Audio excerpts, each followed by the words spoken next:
उफ, इस जंगली बेला के साथ मैं कैसे अपना जीवन बिता सकता हूँ। ऊंची साड़ी, होठों के बाहर तक फैली लिपस्टिक। राघव ने चिढ़कर मुंह फेर लिया। जूली की तरीके से लगाई गई लिपस्टिक और आंखों में लगाया गया आईलाइनर याद आ गया। और एक यह महारानी है जो ना साड़ी ठीक से पहन पाती, ना ही मेकअप कर पाती, और तो और खाना बनाना भी नहीं आता, पर खाना बनाने के टाइम पर ही करते दांत निकालने आ जाती है। राघव मन ही मन इस बालिका वधू बेला को देख दांत पीस रहा था, जो 10 दिन पहले उसकी पत्नी बन कुसुम सदन में आई थी। राघव को अपनी सहपाठी जूली बहुत पसंद थी। दोनों एक दूसरे को पसंद करते थे। जूली एक खूबसूरत व्यक्तित्व की मालकिन थी। कितनी सुंदर तरीके से तैयार होती, और कहाँ यह जंगल से आई जंगली बेला। राघव का मन और खट्टा हो गया। किस्मत का फेर है जो उसके हिस्से खूबसूरत फूल नहीं, जंगली बेला आई। पिता के वचन ने उसके प्रेम की आहुति दे दी। जूली ने उसको कितना बुरा भला कहा था। राघव सर झुकाए सुनता रहा। राघव एक खूबसूरत व्यक्तित्व का स्वामी, और कहाँ यह जंगली सी बेला। पता नहीं पिताजी ने क्या देखा इसमें। राघव और उसकी माँ कुसुम जी को बेला बिल्कुल पसंद नहीं थी, पर राघव के पिताजी श्याम बाबू अपने मित्र मनोहर जी को वचन दिए थे उसकी बेटी को अपनी बहू बनाएंगे।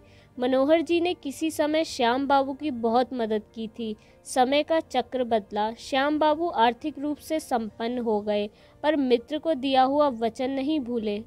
राघव और कुसुम जी बहुत कोशिश करते रहे उनके निर्णय को बदलने की। राघव ने जी तोड़ कोशिश की विवाह को टालने की, पर श्याम बाबू के आगे उसकी एक ना चली।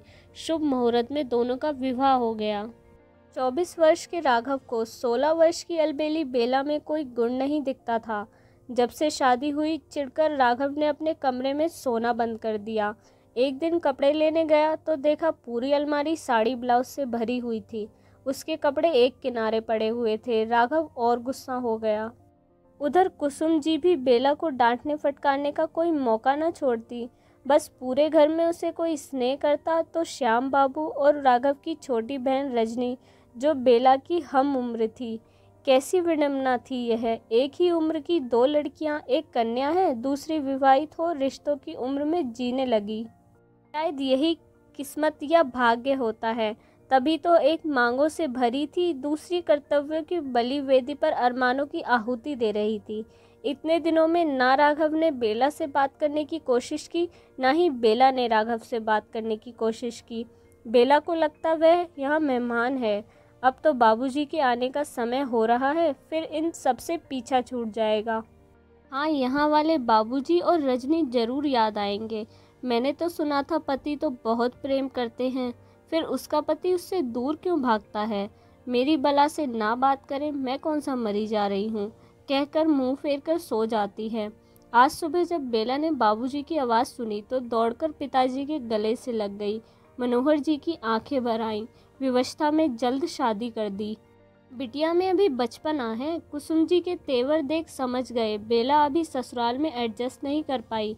बेला ने मायके जाते समय सास ससुर के पैर छुए। तब मनोहर जी ने कहा, दामाद बाबू से भी मिलाओ। राघव के पास जा बेला बोली, हम जा रहे हैं जी, अब आप अपने कमरे में आराम से रहिएगा।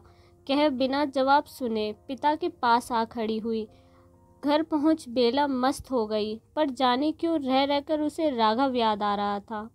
राघव अपने कमरे में आया तो पहले तो खूब खुश हुआ। अच्छा है आफत से जान छूटी, चलो जूली से मिलाऊं। अपनी पसंदीदा रेस्टोरेंट में जूली से मिलने का प्लान कर जब अपनी जगह रिजर्व कराने पहुंचा तो उसे देखकर धक्का लगा। जूली किसी और के हाथों में हाथ डाले वहां बातें करने में व्यस्त थी। राघव उल्टे पैर वापस आ गया। ठीक भी तो है, उसने शादी कर ली तो जूली को भी अपनी लाइफ जीने का और आगे बढ़ने का अधिकार है। पर जूली की वह हंसी, अरे उस बुद्धू के साथ तो मैं टाइम पास कर रही थी। पैसे वाला था राघव, मैंने सोचा आराम से जिंदगी कटेगी। अपने पिता के सामने वह स्टैंड नहीं ले पाया। जूली और उसके साथी की सम्मिलित हंसी कानों में अभी भी पीड़ा दे रही थी। भावनाओं का कोई मूल्य नहीं। अब राघव को जंगली बेला और कृत्रिम सजी सवरी बेला में अंतर समझ में आ गया। घर आ अपने कमरे में गया तो कुछ सूनापन लगा। रोज तो रजनी और बेला की हंसी से घर गुलजार रहता था। अपने मन में उमड़ते विचारों को छटक कर राघव ने सोचा, अच्छा हुआ चली गई, कुछ दिन तो चैन से कटेंगे। बेला की खिलखिलाहट हर जगह गूंजती थी, सबको उसकी कमी खल रही थी। 10-12 दिन राघव को उदास देख श्याम बाबू को लगा, बेटा बहू के बिना उदास है, बेला को लाने को कहा। राघव बेला के मायके पहुंचा तो सास ससुर ने उसकी बड़ी आवभगत की। पहली बार दामाद घर आया, राघव की नज़रें बेला को ढूंढ रही थी।